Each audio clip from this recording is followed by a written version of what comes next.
महानूर का last episode यानी episode 65 on air हो चुका है और फिनाले ने इमोशंस, ड्रामा, इंसाफ और एक हैप्पी एंडिंग के साथ कहानी को ख़त्म किया। लेकिन क्या ये एंडिंग वाकई परफेक्ट थी? क्या महविश को उसके तमाम गुनाहों की सज़ा मिल गई? क्या ज़ैन और महानूर की मोहब्बत आखिरकार कामयाब हुई? और क्यों बहुत से व्यूअर्स फिनाले से खुश होने के बावजूद राइटर से तनकीद कर रहे हैं? अस्सलाम वालेकुम नाज़रीन, welcome back to my channel. Finale की शुरुआत से ही महविश के लिए मुश्किलें बढ़ना शुरू हो गई थी। जिस कैरेक्टर ने पूरे ड्रामे में मैनिपुलेशन, सांसें और इमोशनल गेम्स खेली थी, आखिरकार उसका हिसाब देने का वक्त आ चुका था। सबसे सेटिस्फाइंग मोमेंट तब आता है जब मारिया पुलिस के साथ पहुंच जाती है। ये सीन व्यूअर्स के लिए काफ़ी सेटिस्फाइंग था क्योंकि बड़े अरसे से हम सब किसी लीगल एक्शन का वेट कर रहे थे। एपिसोड का एक और इम्पॉर्टेंट मोमेंट वो था जब ज़ैन महविश से ऑफिशियल डिवोर्स पेपर साइन करवाता है। ये सिर्फ एक लीगल प्रोसेस नहीं था बल्कि ज़ैन की ज़िंदगी के एक टॉक्सिक चैप्टर का ख़ात्मा था। पूरे ड्रामे में महविश ने ज़ैन की ज़िंदगी को कंट्रोल करने और मैनिपुलेट करने की कोशिश की थी, लेकिन इस सीन ने क्लियर कर दिया कि अब सब कुछ ख़त्म हो चुका है। अब ज़ैन पूरी तरह आज़ाद है और अपनी ज़िंदगी का नया सफ़र शुरू करेगा। फिनाले का सबसे इमोशनल और पावरफुल सीन अनडाउटेबली महविश का ब्रेकडाउन था।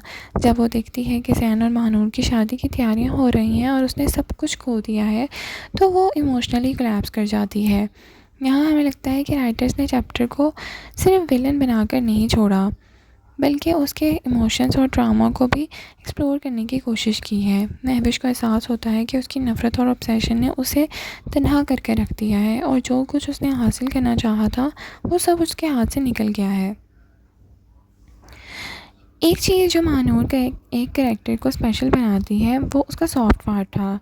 फिनाले में जब भी वो लोग महविश से नफ़रत कर रहे थे, महानूर उसके लिए हमदर्दी का इजहार करती है। महानूर का मानना था कि महविश की बिटरनेस की बुनियाद उसकी अपब्रिंगिंग और इमोशनल निगलेक्ट थी। उसे कभी वो मोहब्बत और अटेंशन नहीं मिली जिसकी हर बच्चे को ज़रूरत होती है। और ये डायलॉग और ये पर्सपेक्टिव काफ़ी मैच्योर लगा क्योंकि महानूर ने बदले के बजाय एम्पैथी का रास्ता चूज़ किया। और फिर आता है वो लम्हा जिसका फैंस को 65 एपिसोड से इंतज़ार था, ज़ैन और महानूर की शादी। पूरे ड्रामे के दौरान दोनों ने मिसअंडरस्टैंडिंग, सेक्रीफाइसेस और काउंटलेस ऑब्स्टेकल्स फेस किए थे। इसलिए जब उनकी शादी का सीन आता है तो व्यूअर्स को लगता है कि उनकी जर्नी को रिवॉर्ड मिल गया। वेडिंग सीन सिंपल लेकिन इमोशनल थे और ऑडियंस को फाइनली हैप्पी एंडिंग मिल गई।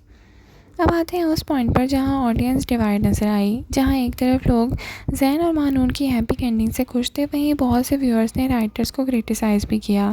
फैंस का कहना है कि ड्रामे के कई इंपॉर्टेंट सब प्लॉट्स को बिना किसी एक्सप्लेनेशन के ख़त्म कर दिया गया।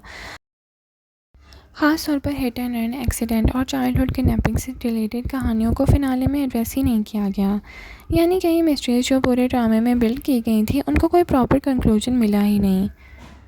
एक्टिंग के हवाले से बात करें तो फिनाले काफ़ी स्ट्रॉन्ग था। महानूर का रोल में एक्ट्रेस ने मैच्योरिटी और इमोशनल स्ट्रेंथ को अच्छे से पोर्ट्रे किया था। ज़ैन का इमोशनल सीन भी कन्विंसिंग थे, लेकिन सबसे ज़्यादा अटेंशन महविश के कैरेक्टर ने हासिल की। उसका ब्रेकडाउन सीन काफ़ी इम्पैक्टफुल था और एक्टर ने जोया अख्तर ने रोल को पूरी इंटेंसिटी के साथ परफॉर्म किया। इसीलिए फिनाले के बाद भी लोग सबसे ज़्यादा महविश के सीन्स को डिस्कस कर रहे हैं। ऑडियंस रिएक्शन की बात करें तो सोशल मीडिया पर रिएक्शंस काफ़ी मिक्स हैं। मेजॉरिटी व्यूअर्स हैप्पी है, लेकिन उनका कहना है कि ज़ैन और महानूर से बहुत सफ़र किया है और वो हैप्पी एंडिंग ही डिज़र्व करते थे। लेकिन दूसरी तरफ फैंस का कहना है कि ड्रामे को कुछ और एपिसोड्स मिलनी चाहिए थी। ओवरऑल महानूर एपिसोड 65 ने सेंट्रल स्टोरी को अच्छी तरह से कंक्लूड कर दिया। आपको महानूर का फिनाले कैसा लगा? क्या महविश को मिलने वाली सज़ा काफ़ी थी? क्या ज़ैन और महानूर की शादी आपके एक्सपेक्टेशंस पर पूरी उतरी? और क्या राइटर्स को अनरिजॉल्व मिस्ट्रीज़ पर एक्सप्लेन करनी चाहिए थी? कमेंट सेक्शन में अपनी राय का सहारा ज़रूर करें। लाइक, शेयर, सब्सक्राइब करना ना भूलें। Thank you so much for watching. अल्लाह हाफिज़।